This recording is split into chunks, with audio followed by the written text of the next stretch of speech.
BINA afternoon session. I know it's a little bit confusing in the book, but this is the 3 o'clock session. We're going to go to 4:15. And wanted to give you a little bit of background about myself. My name is Dror Ironi. I'm from Los Angeles. I'm part of the IAC lead, and I'm a supporter of the IAC, longtime supporter. Let me give you just a quick background on what the IAC lead is. IAC lead is a young professionals leadership program in Los Angeles. And there's a lot of IAC lead members that are walking around here and conducting different sessions. And we're being trained to really handle or take over the IAC in the future. So what is BINA? BINA is a program that we started back in 2010, and it's basically a format of presentations, kind of like TED Talks, where we would have an hour in the evening where we'd have young professionals come in. We'd have 3 speakers that basically present their expertise in a TED Talk fashion with some sort of visual aids or what have you, and then there's a question and answer session per individual. It's been so successful that we're actually going to be taking it to other places within the United States, within the IAC reach. So that's kind of the format. So essentially what we're going to do is we're going to have 4 speakers today, so it's going to be really tight. Each one is going to speak for about 12 minutes, and there's going to be about 6 minutes for questions and answers.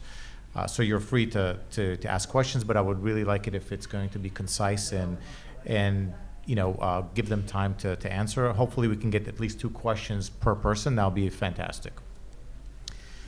So let me just give you a brief introduction on everybody, their names and their titles, and then I'll give you a background once they're about to speak. So with us we have Yaniv Katan. Yaniv is the Creative Products Marketing Sales Channel Enablement at Cisco. Cisco Systems is a Fortune 500 technology company. I'm sure everybody's aware of it. We have Professor Simcha Goldin. He is the head of the Diaspora Research in Tel Aviv University. We have with us as well Zack Bodner. Zack is the CEO of the Oshman Family Jewish Community Center in Palo Alto. Yep. And we have also Eva Rosenstein. She is the Lilyan Wilder Center for Communication Excellence in Israel. Yes? New York. In New York. And Israel. And Israel. Very good.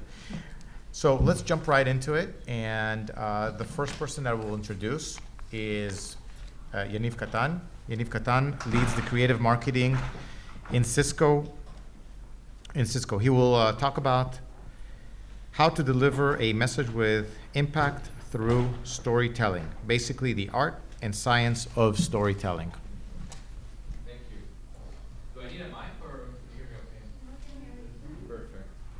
So, I want to ask you a question. Let's do something fun before. And I want to ask you, who's your favorite superhero? Shout out. Everybody shout out. Dog Vader. Dog Vader. That's an issue. We can talk about it later.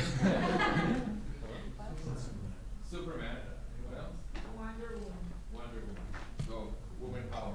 So when I grew up, it was Spider-Man. But, as I evolved and grew up and kind of thought about it, my favorite superhero right now is Professor X. And Professor X is from the X-Men. And Professor X's capabilities is to influence other people's minds. And he does this in a few ways. One way that he does it is through his charisma. He's the leader of the X-Men, so people follow him, people go after him, which I always appreciate. He's a good guy, yeah? Another capability that he has, and that's his superpowers, he's able to control other people's minds and make them think or act the way he wants them to do, in a positive way. And if you think about it, I want you to imagine for a second, imagine you had the powers of Professor X. For example, you're in a job interview, and you want to get the job, and you want to influence the other person to give you that job. Or if you're in a startup, and you want to get funding for your startup, and you want to go to investors and influence them to give you money. Even if you're in a first date, and you want to get a second date or something else, you want to influence people. So the commonality between everything I just mentioned is that you gotta deliver your message with impact. You gotta deliver your message with impact. Let me tell you a secret that the best way to deliver your message with impact, it doesn't matter where situation you are, is to tell stories. Stories is the best way to reach the impact that you want. And this is what I want to talk about today. I want to make it practical for you. I don't want it to be an academic discussion. I want to make it practical things that you can take today and have this Professor X capability, whatever line of work that you do. And just for myself, that's what I do for a living. I do marketing for Cisco, so I run a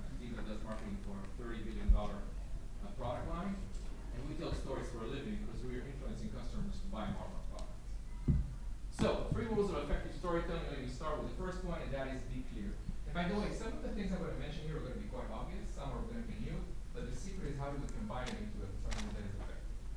So being clear, obviously, being clear to your audience, that's kind of a given, but I mean more about being clear to yourself before you even deliver your presentation or your message. And the first thing you got to do is know what is your objective and write it down. Write it down. I'm trying to get a meeting with this person. I want to send him an email. So make sure you write it down. I want 10,000 people to open this email and act on it. I want 100,000 people to download the software. Whatever your objective is, I want to get that job. Write it down. And be clear to yourself what exactly is your objective. Because if you don't do this, sometimes you get carried away with your ideas. Oh, that's not what I wanted to do. That happens all the time. So write it down. The second thing is, know your audience. I always tell my team, I want to know what these guys are eating for breakfast. I want to know which websites they're visiting. I want to know which movies they watch. I want to know everything I can about it. Because if you don't know your audience, it's just like, think about it. If you write a love letter and the topic is to who is my concern. It doesn't work. It doesn't work. Okay, so know everything you can about your audience. And the most important thing is that you got to clarify, this is the hardest one. Hardest one to do. You got to clarify what is your message. And that's very hard to do because I can tell you when I run marketing campaigns, more than 50% of the time, and I'm talking about production and commercials and social media, 50% of the time is spent on clarifying what is that message. And the way to look at it is, you walk out of a presentation, right? A keynote, as an example. You hear a guy for the cocktails, hey, how did it go? What did this guy talk about? What is that sentence you want that person to say? And write it down. So I want to give you some practical way or exercise how to find your message. And I call it the so what exercise. So do you all know Geico? Yeah, Geico, the insurance company. Let's pretend we're the marketing team of Geico and our job is to come up with a slogan for Geico. So one person will raise his hand and say, hey, we're the second largest insurance company in the United States. So what? So it means we have a lot of customers that are happy and are paying less than others. So what? So when they call our call center or get into a website, they get a good price and quickly. So what? This is where they get angry. This is where you want them to be or yourself to be. So dude, it's like in 15 minutes or less, they get an insurance which is 50% cheaper than others. Boom, that's the slogan. See how Professor X works beyond that. It's beautiful. So you see what I'm saying? Peel the onion and find your message. Rule number 2, you gotta be memorable. You gotta be memorable. Do you know about the Purple Cow? It's a book by Goldin, a marketeer. So I can't take credit, but I'm gonna tell you the story. You have kids? Yeah. If you drive with your kids on a road trip, suddenly you see a cow. Oh, Daddy, there's a cow. You take a picture of the cow, everybody's happy. And then you drive, there's another cow. Okay, another cow, another cow. Then it's just a cow. Until you see a purple cow. You stop the car, get on the car, take a picture of the purple cow, right? What is the analogy here? The people you're talking to are flooded with information. They're flooded with cows. You gotta find your own purple cow. Because if you don't, you're not gonna stand out, you're not gonna be memorable. Even if your message is perfect and it's clear. So I want to give you an example from one of the campaigns that I run. So we had an event in Cisco, one of the huge conference rooms in Las Vegas. Have you been there? You know, like 20,000 people rooms. And my executive had to be on stage and present. And right after him, there should be another executive from a competitive company and another executive. They came to me and said, Yaniv, we got to stand out. Okay, stand out. If you wear a bikini, we'll stand out. What is the message? And the message was about the Internet of Things and how you can connect people into the network to collect their heart rates and the status of their health.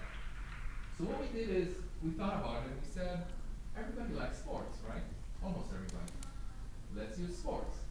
So we invited Kyrie Irving from the Cavaliers, you know him? The NBA player. And we built a basketball court on the stage. And our executive and Kyrie Irving played basketball. And the idea was, kind of the message, can a coach see what his players are doing during the game and replace them if they're too tired or something else? So let me show an example of how we stood out in that message. Yaniv, we're close to time. Really? Yeah,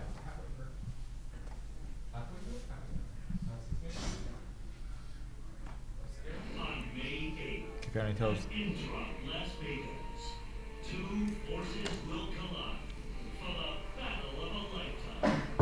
NBA All-Star Kyrie Irving versus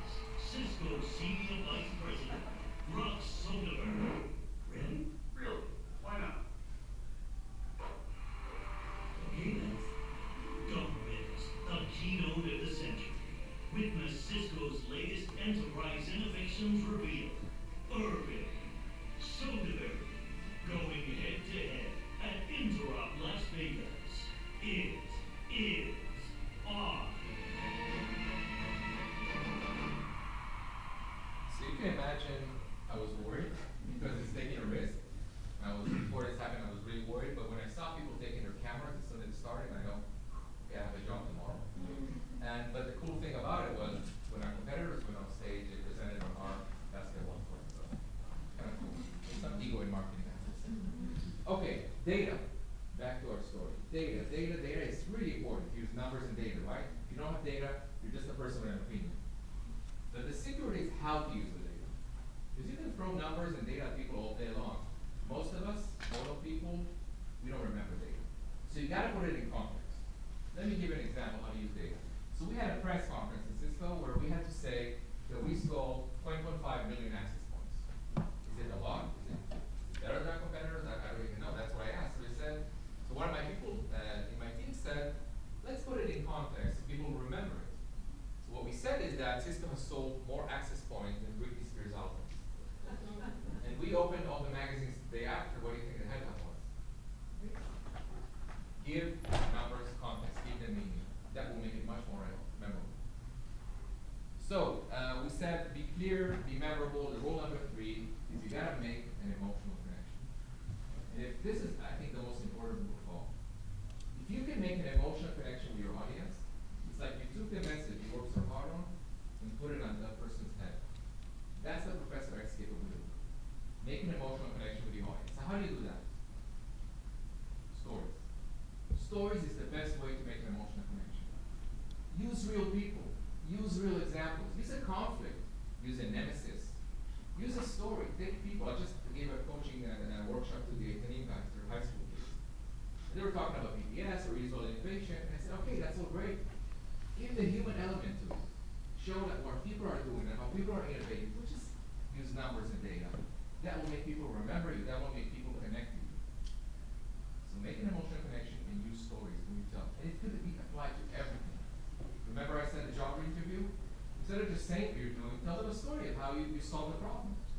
With all the elements I just mentioned. And trust me, it's magic.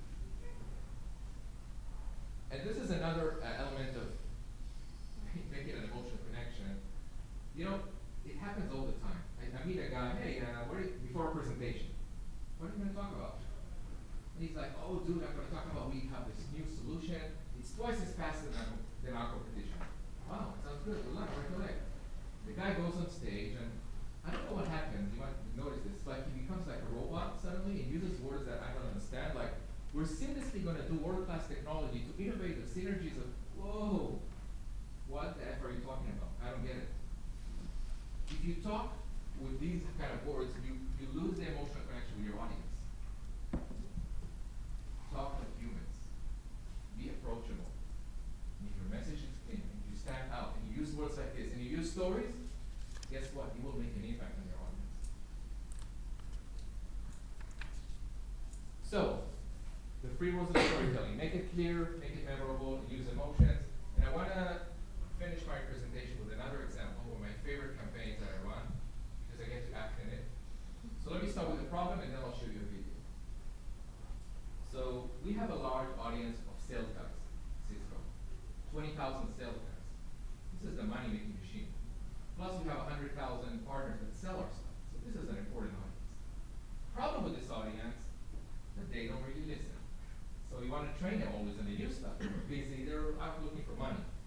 So we send them emails, they delete it. We send them stand-out emails, they delete them too. We invite them to webinars, they don't attend. We make it mandatory, they attend, but they move to text. Okay. So we gotta find a new way. So what did we do? We went to stories. Everybody likes stories. So we created a series we call Bring the Salesman. It's an episodic series. I think we're at episode 25 right now. And it tells a story about real-life situations with a lot of humor, and a lot of making fun of ourselves. And through the story of the heroes and the characters, we tell how to sell the product. So kind of in the back door, we're delivering a message. Trust me, the message is loud and clear. But the way we communicate it is fun. So I want to show you a clip and one of the episodes, cut off some of the episodes. Please play. I wouldn't start being my slave. Hey, look,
Yaniv, thank you so much.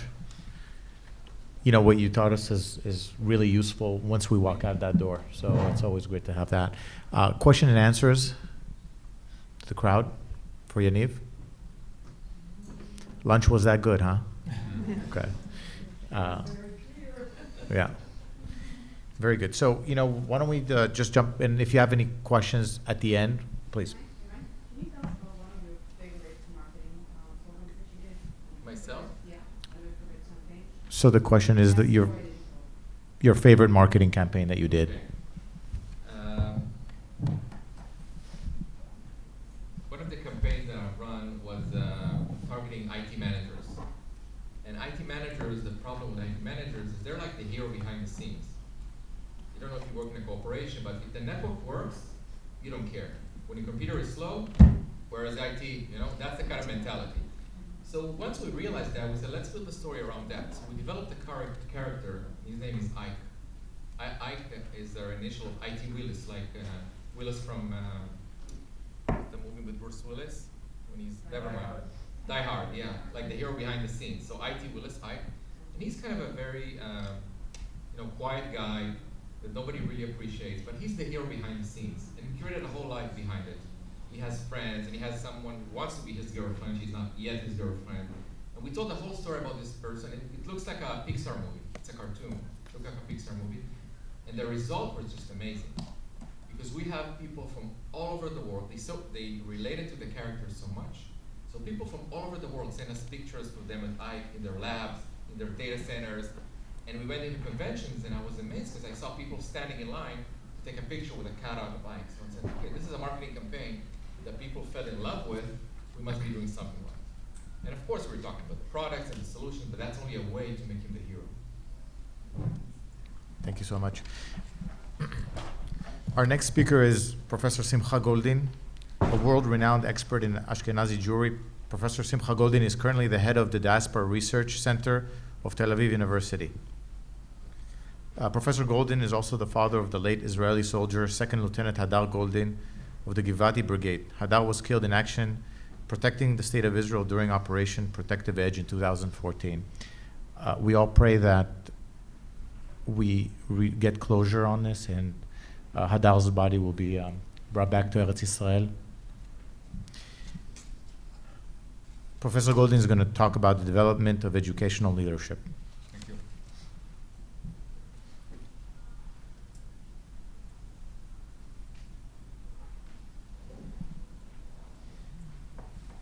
Thank you. The real question, is it okay? Yeah. The real question is what we wish to be, what future we are preparing for, what is our goal in life? This is a question I ask myself as a historian, a teacher of the past, and a student of the future. In light of this question, I stand before you today and give you a sense of my son, Lieutenant Hadar Goldin, of the elite Givati Brigade, killed and kidnapped by the Hamas terrorists. I have called this presentation the growth of educational leadership because this allows me to describe Hadar character educational leadership.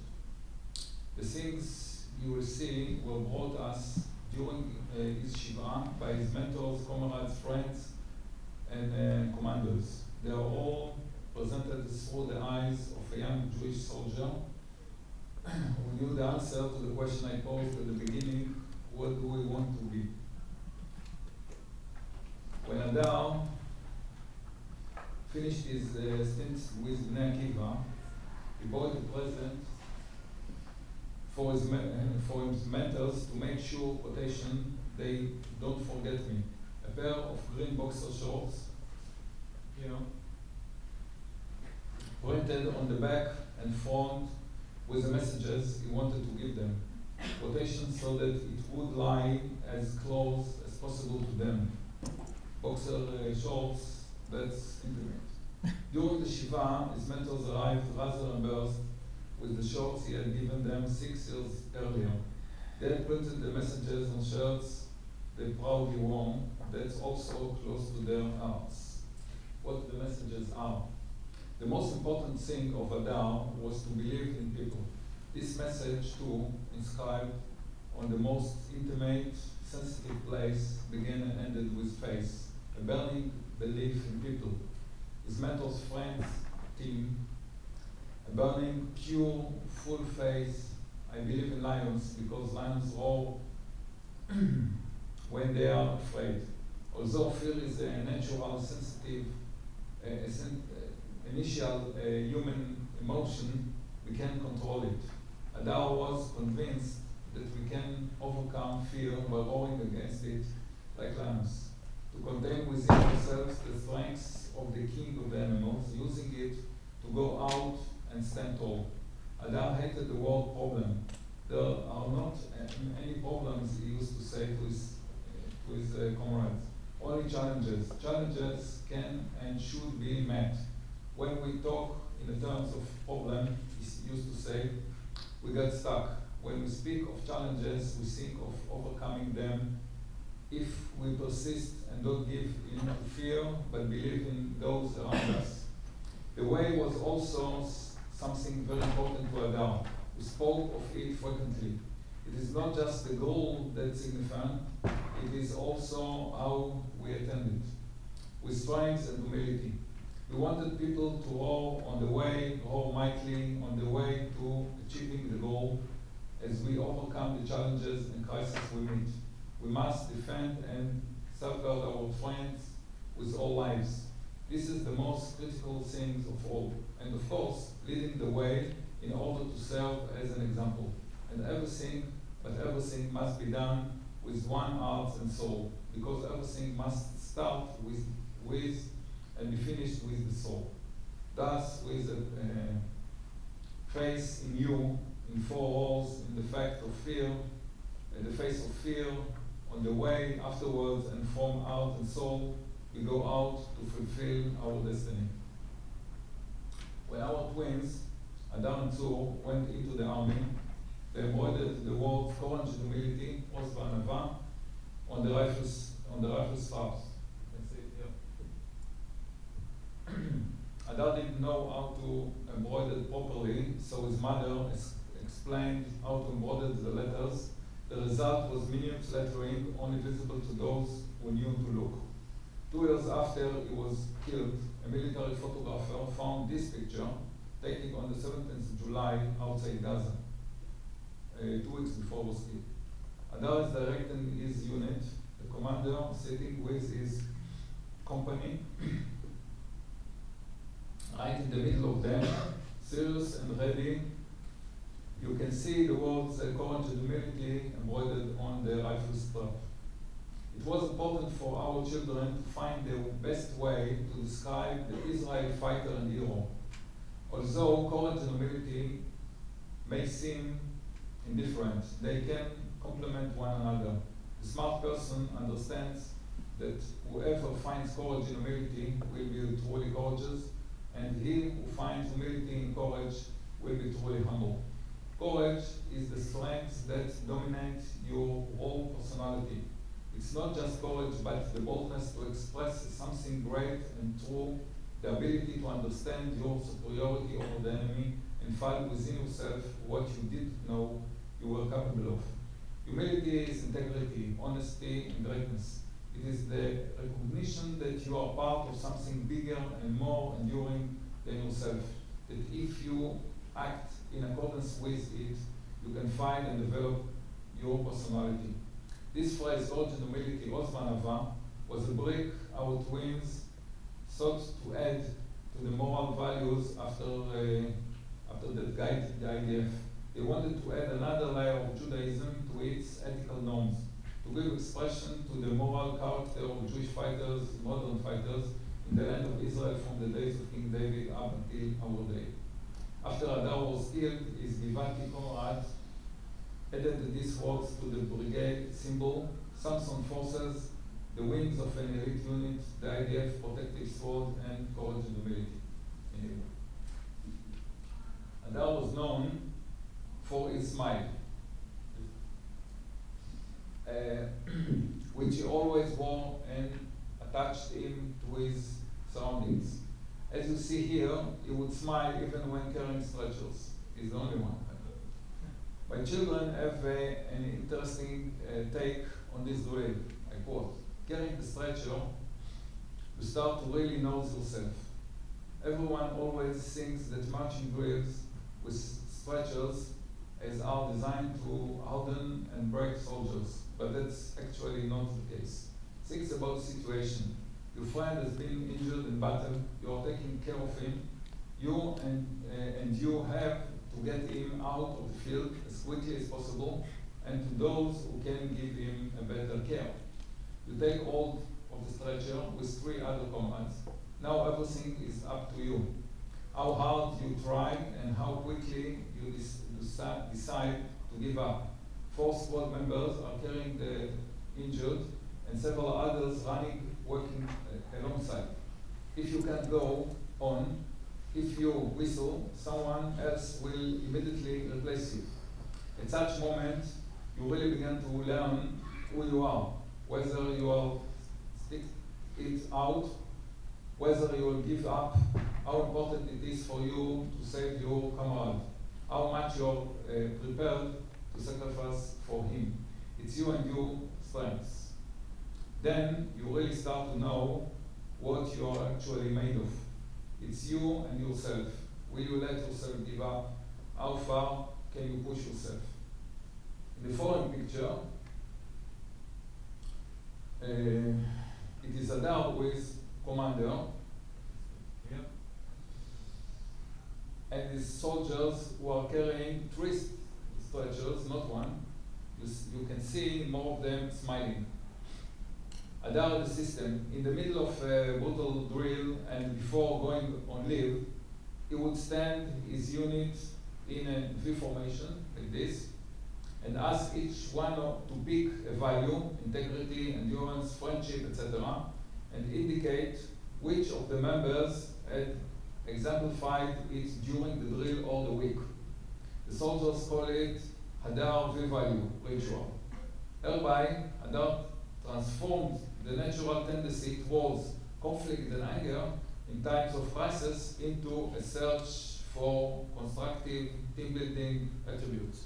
So you may use it in Cisco. Yeah. How much time? About 2 minutes. Okay. When Hadar first went into the army, he changed his ringtone to Yoram Gaon, to the land of the deer, Eretz Tzvi, if you know which is about the Entebbe operation in which the IDF flew to the end of the earth to rescue Jews taken hostage by terrorists.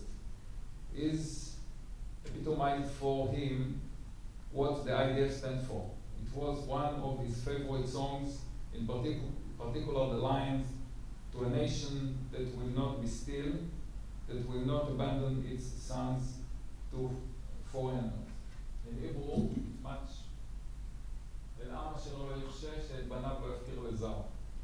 That's the place that we are standing now. We are here today, in order to mobilize the Jewish people to help bring our son Hadar back to his beloved homeland. Thank you very much.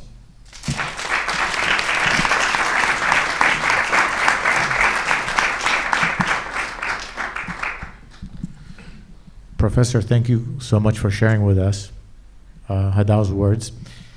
If anybody has any questions.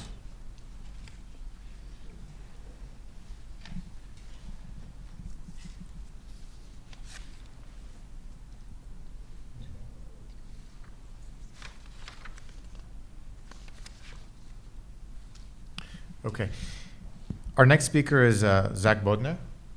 And Zack, as we said before, is the CEO of the OFJCC. In August of 2013, he became the CEO. Over the last 3 years, he has implemented major campus improvements, including the Oasis Play Space, and infused the OFJCC with innovative spirit through creating trailblazing events like Burning Mensch and the Zionism 3.0 conference. I want to hear about that a little bit. If you're a Burning Man fan, you'll understand. Yes. Before joining the JCC, Zack served for 14 years as Pacific Northwest Regional Director of the American Israeli Public Affairs Committee, better known as AIPAC. Zack holds a master's degree in philosophy and religion and theology from Claremont Graduate University. He earned his bachelor's degree from Yale University. He also graduated from Stanford Business School Executive Program for Nonprofit Leaders. And Zack is going to talk to us a little bit about encouraging local community. Thank you, Dror. And sorry that you're going to get in my back, but some say this is my better side, so enjoy. Welcome here. Thank you for inviting me to say a few words about Zionism 3.0. What I'm hoping to convey to you today is that you can take back to your communities the opportunity, in fact maybe the responsibility, to host programs that are maybe a little bit controversial. Maybe they're digging in a little deep, maybe they're bringing in the folks on the left and the right, maybe they're a little bit too controversial today, but I want to give you the strength and the courage to go back and be able to host these programs like Zionism 3.0 in your own community. Like Yaniv shared with us, I'm going to start with a story, just to give you a sense of how difficult this might be. It's a story about a father and son wandering through the desert with their donkey.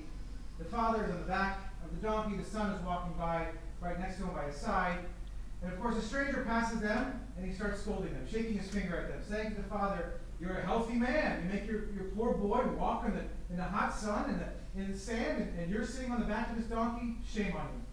And the stranger goes on, and of course they switch, and the young boy is now put on the back of the donkey, and the father continues to walk in the sand.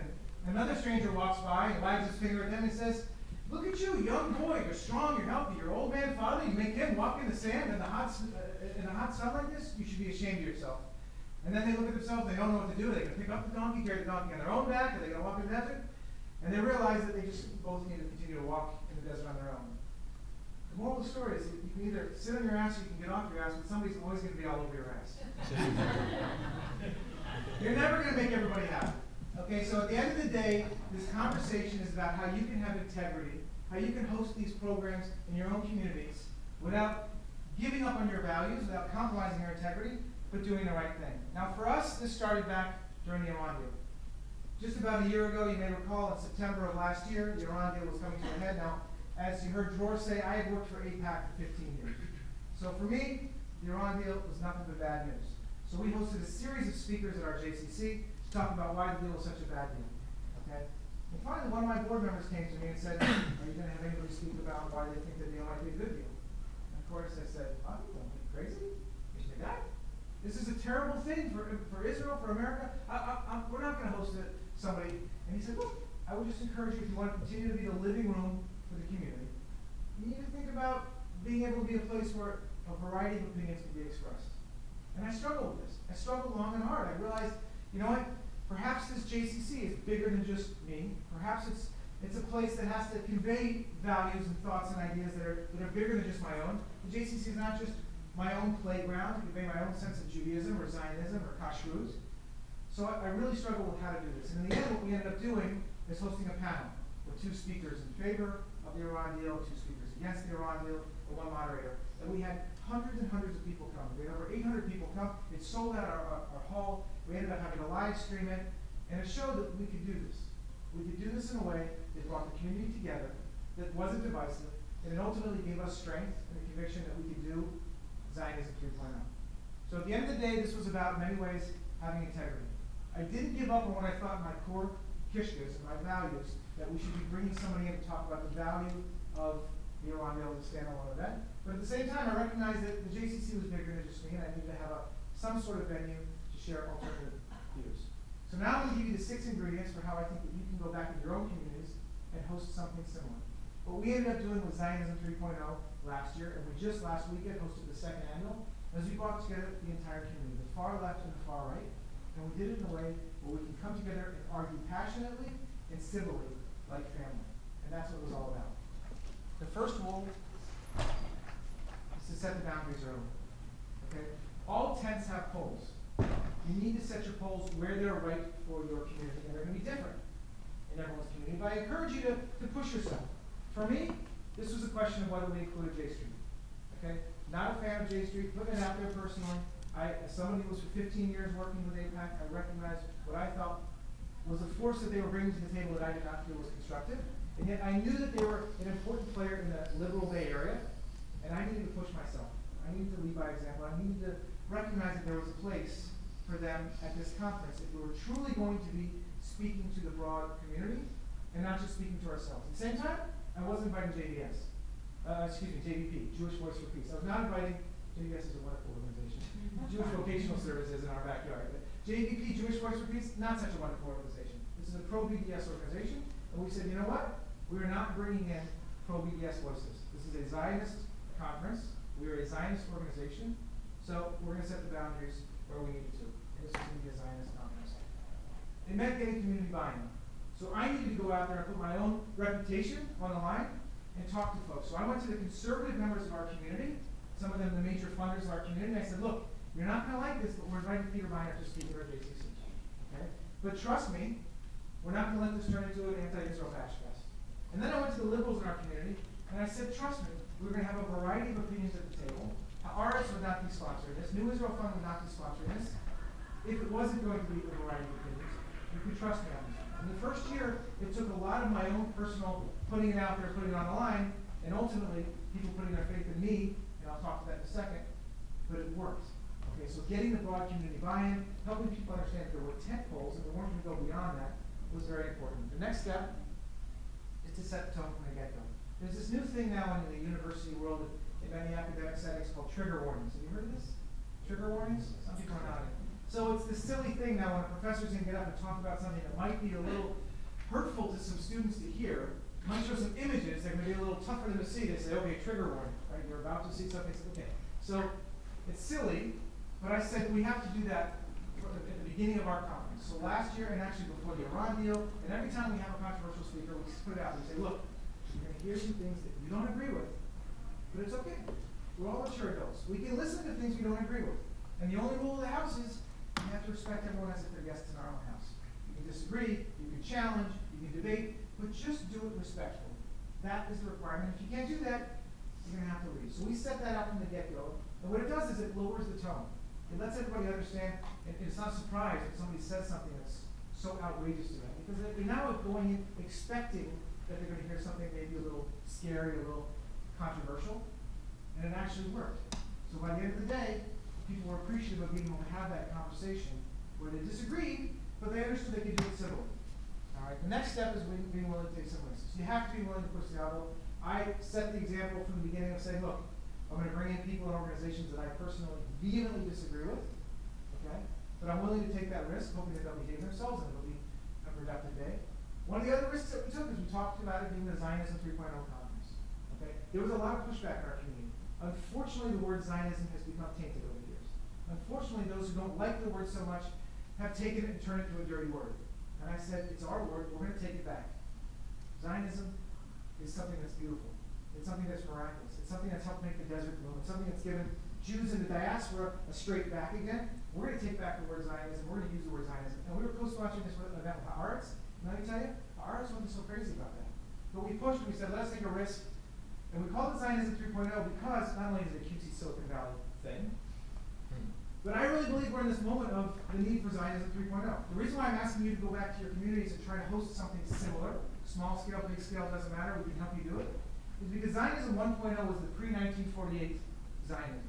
The Zionism of theory, the Zionism of Herzl, of ideology, of recognizing the Jews deserve a sovereign state, a homeland. Zionism 2.0 was 1948 till roughly the turn of the 21st century, when the model was many Jews are going to move in, many Jews are going to make Aliyah, and many Jews are not.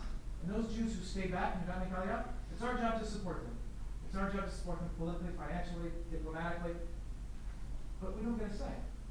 We didn't get a say because we didn't move there. Our kids didn't serve in the army. Our kids aren't suffering the terrorist attacks. So we don't get a say. We live in the diaspora. That was the model of Zionism 2.0. And today, Zionism 3.0 asks whether that paradigm should shift. Because in today's day and age, many of the young people especially are saying, no, if you want me to care about Israel, maybe you got to teach me how to have a say. Maybe you got to teach me how to support Israel, even if I disagree with certain policies. And the question is whether we should have that new paradigm. So that's what Zionism 3.0 is. We took a risk in naming it Zionism 3.0, we talked about it, and it worked. Step number 5, street cred really helps.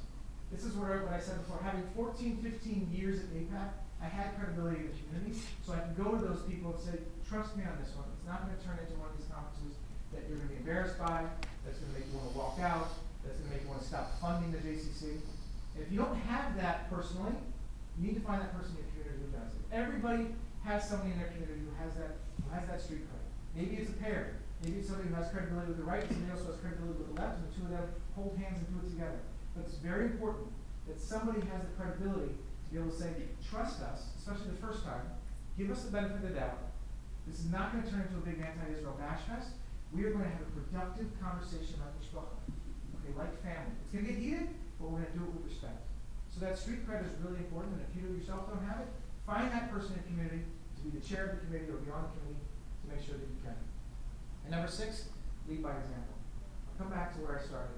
But I had to make personal sacrifices and show the community that I was making personal sacrifices so that they too were willing to make personal sacrifices. David Ben-Gurion used to always talk about how he had 2 constituents, the polls and the truth. And the truth always won out. Leaders lead. And sometimes you have to take risks. And to do this the right way, you're going to have to be willing to bend. I think about it like bamboo. Bamboo bends but doesn't break.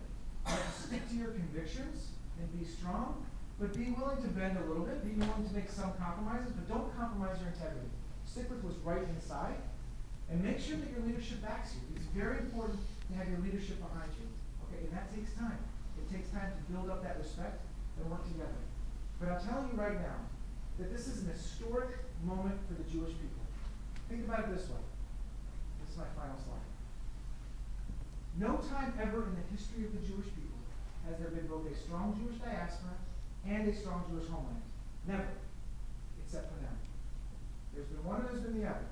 Today we're living in the first moment in Jewish history with a strong Jewish diaspora and a strong Jewish homeland. So the question is, how will those 2 centers of Jewish life going to interact? IAC is doing something very, very important. These are Israelis who are living now in America, the diaspora, and they're starting to have an impact on what's happening here. American political system, American Jewish synagogue system. Let's look at that the other way around. Should American Jews also have an impact on what happens in Israel? Maybe yes, maybe no. But that's going to take some chutzpah. It's going to take some bending, like bamboo. But it's going to take all of us going back into our communities and having this conversation. I look forward to helping you guys do that.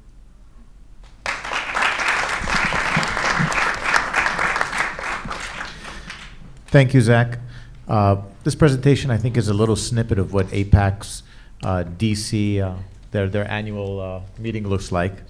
So if anybody has ever attended it, you would know what it's like. I've attended it many times, and I think it's fantastic.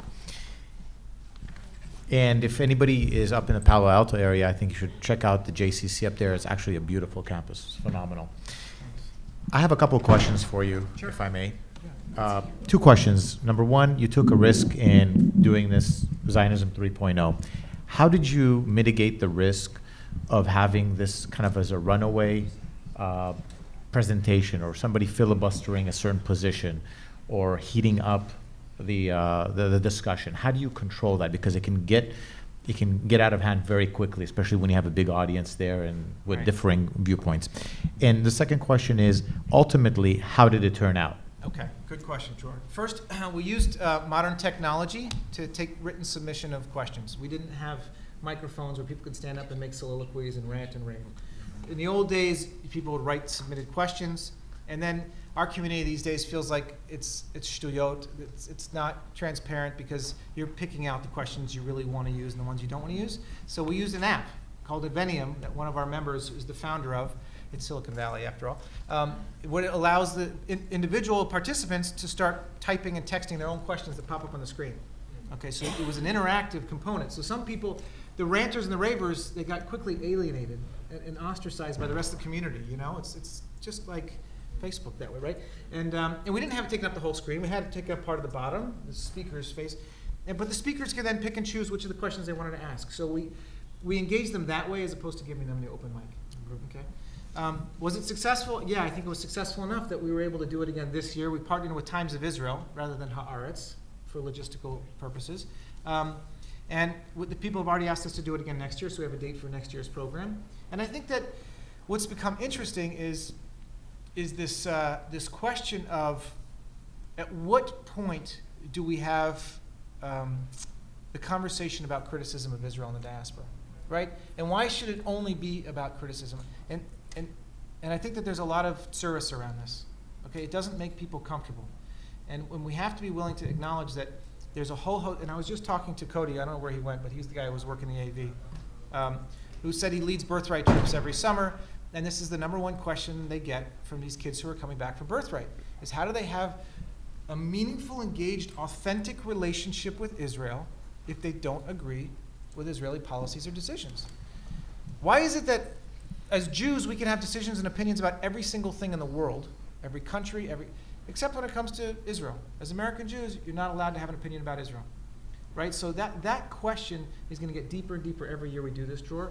And I don't know the answer to it, quite frankly. I'm married to an Israeli, and I very much agree with that kind of, you're not living there, you don't get to have a say, but I know that maybe that's an old way of thinking too. So I struggle with it personally as well. Zach, if I can just sharpen your answer a little bit. Sure. When you did the Iran deal, 3.0, when you say it was a success, what is it? Was it people walked away with a better understanding? They were convinced of another position? What was it? They both walked away with a better understanding of both sides and why they felt the way they did on both sides. It was successful because the community was able to come together around a contentious topic and have a civil but passionate conversation around it, which hadn't been done really. I mean, our community was cleaving into two distinct camps. And it was successful because I think the community felt that we could really be the convener that we'd always wanted to be. I believe that JCCs are not just places where you go and work out and you drop your kids off for preschool and you get a schwitz, you know. JCCs can be places where you have meaningful Jewish experiences, and they have to be based around meaningful Jewish content, and whether that's holidays or Shabbat or speakers or conferences. I think that what we did learn, though, Dror, is that we need to do more to engage back and forth, right? It's a lot of talking, even this, it's a lot of talking at you. And people have a need to get engaged and be a part of the conversation. So we haven't cracked that nut yet. I think the Evenium app was a part of that. But that's... Yeah, I think personally, for me, my involvement with the IAC and also my personal involvement in our local synagogue, which I'm on the board of, this is definitely something that we can actually use there and engage the community in a rational, educational, academic discussion, if you will. That's fantastic. Thank you. Thank you. Okay, our next speaker is Eva Rosenstein. Eva Rosenstein is the president and CEO of the Lilyan Wilder Center, a U.S.-based nonprofit organization. The center provides training for Israeli leaders and those that speak on behalf of Israel to become more effective communicators. During the past 5 years, Eva trained hundreds of leaders and those that aspire to leadership roles in Israel and in Diaspora. Including among the many that Eva trained in the Lilyan Wilder methodology are Israeli members of Knesset, government ministers, IDF officers, spokespeople of metropolitan localities as well. Eva is going to speak to us about the techniques for conveying Israel's story with impact and effectiveness. Okay, great. Good afternoon. I have a question. Is there anyone here that ever took a class or a workshop in public speaking? Very good. And now I'm going to test you, and Yaniv and I didn't coordinate. But let's see how well you remember. Imagine you are asked to give a talk about why Israel is important to you. What are the 3 most important elements to consider? Can you hear me in the back? What are the 3 most important elements that you need to consider? You can call out. Message, clarity, and Story. A message. What else? emotion. Message. What else? You are asked to give a talk. What's the first thing that you would ask? Okay. Who's the audience? Who is my audience? What is my message? And then how am I going to convey that message in the best possible way? I concentrate on all of them, but especially the how, so we complement one another. So there are 2 ways that we as human beings could influence or make a change in people. What are the 2 ways? Anyone know? You can call out. One way is by force, and the other way is by speaking with the people. So what I do, I train Israelis and those that speak on behalf of Israel to be better communicators. So let's see what it takes. And I must tell you, I have some handouts later on if you want. I was very privileged to have one of the world's best coaches. And she was the coach of the Prime Minister of Israel. She was the coach, Bibi Netanyahu. She was the coach of Oprah Winfrey, President Bush #1, and a very long list of famous individuals. I am using her, she was my coach. I hired her when I was in the high-tech world, very close to Yaniv's company. And I am using her methodology, which is based on 7 steps to telling your story, and that is with impact. Because think about it. Last night in the plenary session, there were many speakers. There was Giuliani, Gal, all the speakers that were there. Ask the individuals that attended, and this includes myself, what they remember from their stories. You could test them on that. So the 7 steps are your voice, connecting with the audience, use a technique to connect with the audience, structure your thoughts logically. Once you grab the audience, you have to use techniques to keep them with you. Now the next step 4 is to be creative, and that is to use senses, your emotion, various techniques that the audience will remember your message.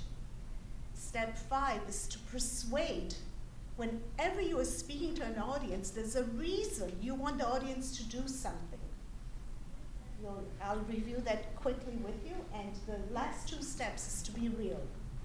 So what I do, I coach individuals to be 3-dimensional speakers, to use the sound from their body, their words and brilliance from their mind, and their convictions and the sum of their life experiences from their heart and soul. Those 3 dimensions make them real, and that is how they could convey a message that could be remembered by the audience. Because how I met Lilyan was that my high-tech marketing people that were giving presentations to a very high-level audience of very important people, and this was before smartphones, the audience was falling asleep. This is what I don't want the audience to do, not to fall asleep and not to pull out their phones. So the first step is your voice. Now, you could call this out. But what does the voice of an individual tell you about them? And now with our elections here in the US, you may see some of our candidates, and what do you see? What does the voice tell you? What are some of the things that a voice of a person tells you about them? Confidence. Confidence. What else? If they are telling the truth, I'll give you some of the answers. If they are lying, if they are real. Okay, so your voice is very important. It's your vocal fingerprint. It's a sound that belongs to you and to no one else. And it's a musical instrument of incredible power. And you know from Israeli politicians, there are certain individuals that you don't want to listen to. Their voices are annoying. We have them here in the United States as well. But what is key to having a good voice is to breathe from your diaphragm. And we have to reacquaint ourselves with our diaphragm. And you could try this later on. If you can't find it, what you need to do is cough. If you cough, like I'm coughing, this is your diaphragm. And when you are speaking, if you press on your diaphragm, then you know that you have the best possible voice. And there are exercises. Those of you that want to get additional information, I'll be happy to send it to you. Okay, so now we go to step 2. So that is the step where you grab techniques for grabbing the audience, and I use some of them with you, and how to logically structure your talk. In our language, they are called power openers. The first technique is asking a direct question, which I did with you. But here I'm going to show you. And as you can imagine, because the Prime Minister was a student of Lilyan's, he's using these techniques all the time. I get text messages from my students when they listen to him speak. Oh, he's using this technique, and he's using this technique, and he used this technique in the UN. But I'm going to show you somebody that was one of the co-founders of the BDS movement, Ali Abu Nima. together with Omar Barghouti, he used about 20 techniques to address a college audience. By the way, when I teach this workshop, I show many videos to the individuals in my workshops, and then they have to come up here and speak after they get the techniques and use the techniques they learned. So it's a hands-on workshop. So here is Ali Abunima.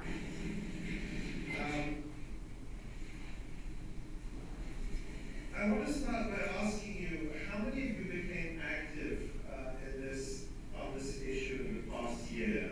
Raise your hands. So this was about the BDS movement. How many of you became active? And he used about 5 techniques right in the beginning of the speech. I have the Prime Minister, but let's continue because we don't have much time. The second technique is to make a startling statement or ask a provocative question. So the Prime Minister used that technique at the UN on Thursday. How many of you watched that speech? Okay, do you remember what he did? Does anybody remember, what did he say? Okay, so this is what he did.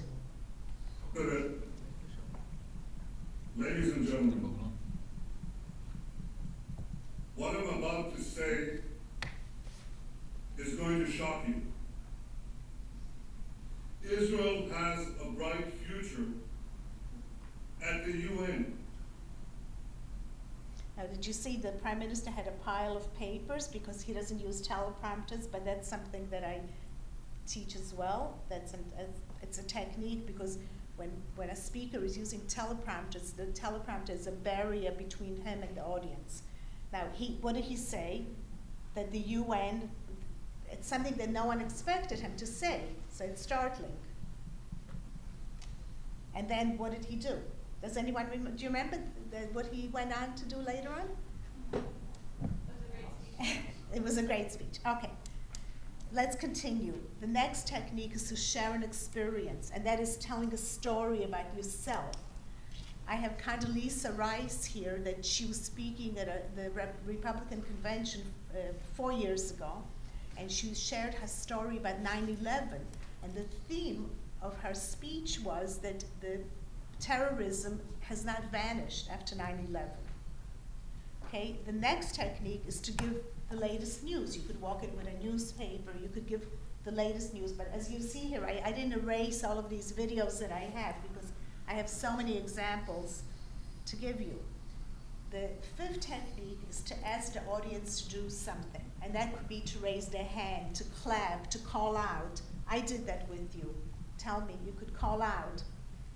The sixth technique is to tell an anecdote, a joke, a story, or use a quote. Now, I don't like jokes because jokes are usually misunderstood. And if you do use a joke, it has to be related to the theme of your speech, to your message. So I have many Israeli representatives in the city that I live. They start speeches with jokes that are totally unrelated to the message they want to portray. And then I'm saying to myself, oh my God, is this guy, does he think he's Jay Leno? Or like, what's going on here? And usually they're not good at telling jokes. So it could be something like here, President Reagan, when he won the nomination, he was mocking himself because he was an actor and he was sort of a class D or C actor, that his movies were always shown after midnight. So. Well, the first thrill tonight was to find myself for the first time in a long time in a movie on prime time.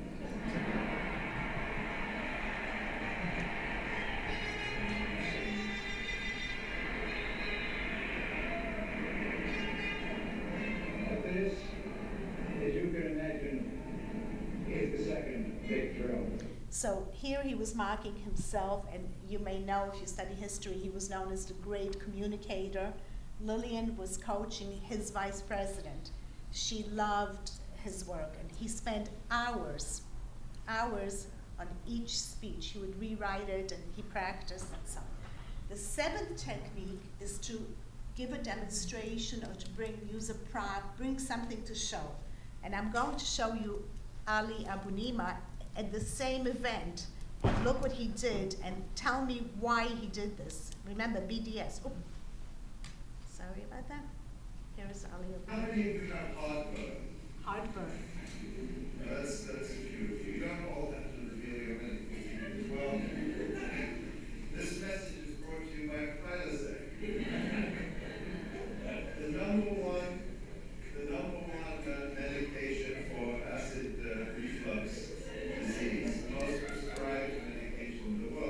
I'm stopping him.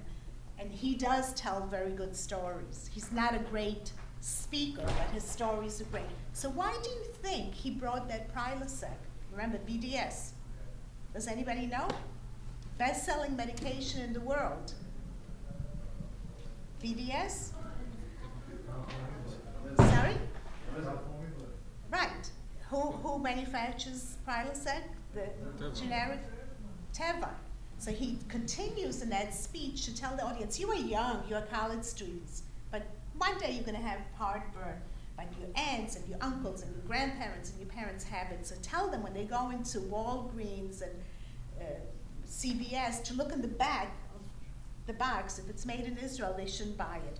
I don't believe it made such a terrible impact on the sales of Teva, because when people have heartburn, they don't exactly look at the back of the box. But that's the technique he uses. And the 8th technique is asking a barrage of questions. And it could be something like, have you ever been to Sderot? Did you hear the sirens go off? Did you see mothers and children running to the shelter? Did you run into the shelter? So it's a chain of questions. So these are called power openers.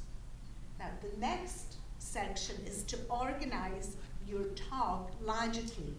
There was a speaker last night that he lost me totally because he was totally disorganized, and that was Mayor Giuliani. He was all over the map, as we say.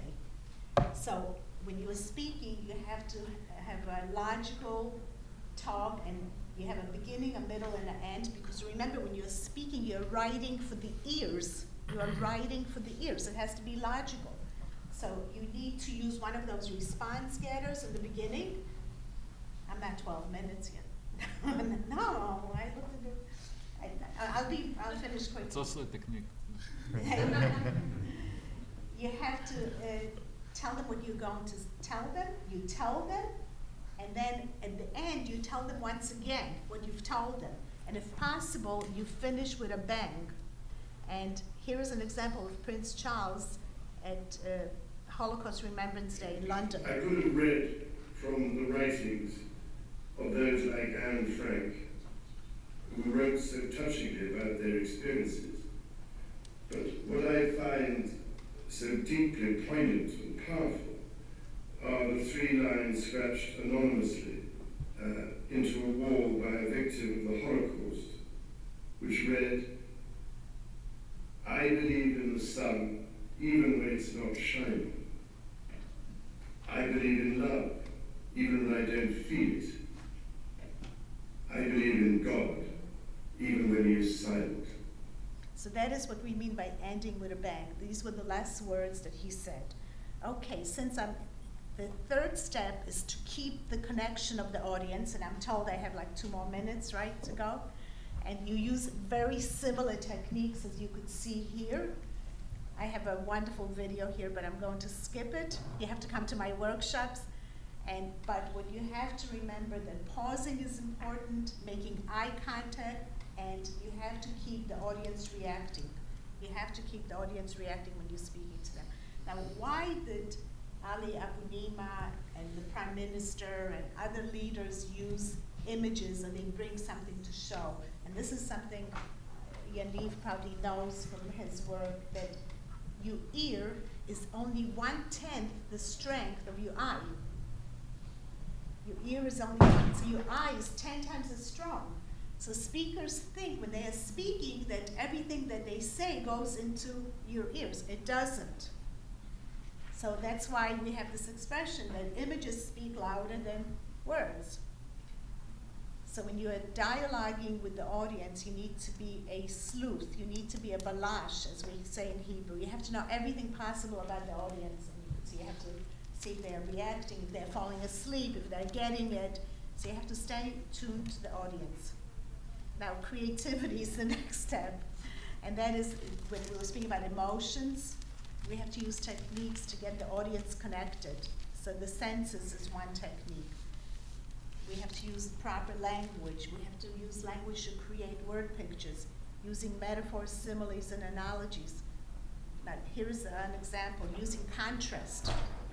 So if I could just play one video here of President Peres, Shimon Peres, when Nefesh B'Nefesh came to Israel, he used this technique. For us, for you, should I say, it was a landing. For us, it was a takeoff. The country feels elevated once you are here. So it's landing and takeoff. Now, using similes, metaphors, and analogies, you need to explain complex ideas with familiar terms, with imagery, using the similes, metaphors, and analogies. Like life is like a box of chocolates is an example of a simile. A metaphor, an appeaser is one who feeds the crocodile hoping it will eat him last. It's a Churchill quote. Analogy, America is a melting pot is an example of a good analogy. And I'm skipping because we have like another minute, maybe you have questions. You use rhyme. These are techniques, parallelism, repetition. And here are some rules. Words are the tools of a speaker's craft. You need to use familiar words. The best words are the shortest. Use words that draw a picture in the listener's mind and eliminate clutter. And this is a very important slide that studies have shown that messages are 90% presentation and only 10% substance. And this step is around persuasion. Whenever you're speaking, you need to tell the audience what it is that you want them to do. These are the questions that we give. Do I have a second for one video of an 18-year-old student that I had 3 years ago in Israel? She didn't want to speak and she was the best, and this was her call to action. Oh, sorry. Today I showed you a beautiful city. A city that is a model for peace everywhere. And I come before you with a simple plea, from human to human. Go home tonight. Learn the facts about Jerusalem. Learn what would happen if Jerusalem will be divided. Don't let ignorance destroy the future we can all have. So this was her call to action, to learn about Jerusalem. And the last two steps are speaking from your heart, being real. So when you are a speaker, when you're in real estate, it's all about location, location, location. In public speaking, it's all about preparation, preparation, preparation. And Benjamin Franklin said, by failing to prepare, you are preparing to fail. And here are the three dimensions: clarity, connection, and conviction. Thank you. And I have, if you want to, I have some, we could pass this around. I printed some. Eva, thank you so much for a wonderful presentation. I can tell you that personally, at every juncture in my life, I could use this, I've used this, and I will use this. Public speaking and even speaking one-on-one, you can use many of these things. So really, thank you so much. It's been fantastic. If you guys have any questions for Eva, you can, I think, ask her after the session ends. I think we're right at the ending mark of this. But I do want to circle back to Professor Goldin. And I want to ask Professor Goldin, what can we do to help the cause of your son?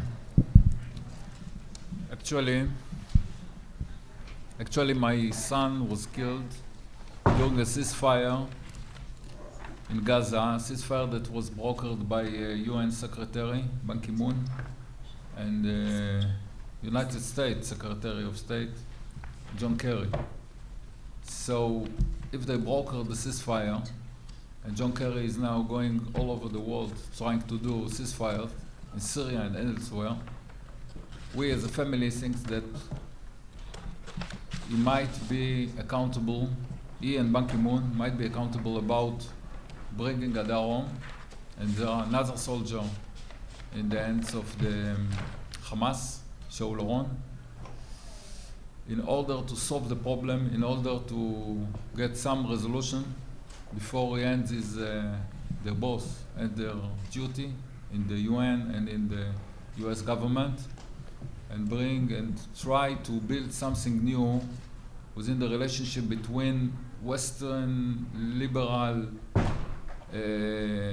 countries that has freedom as a basic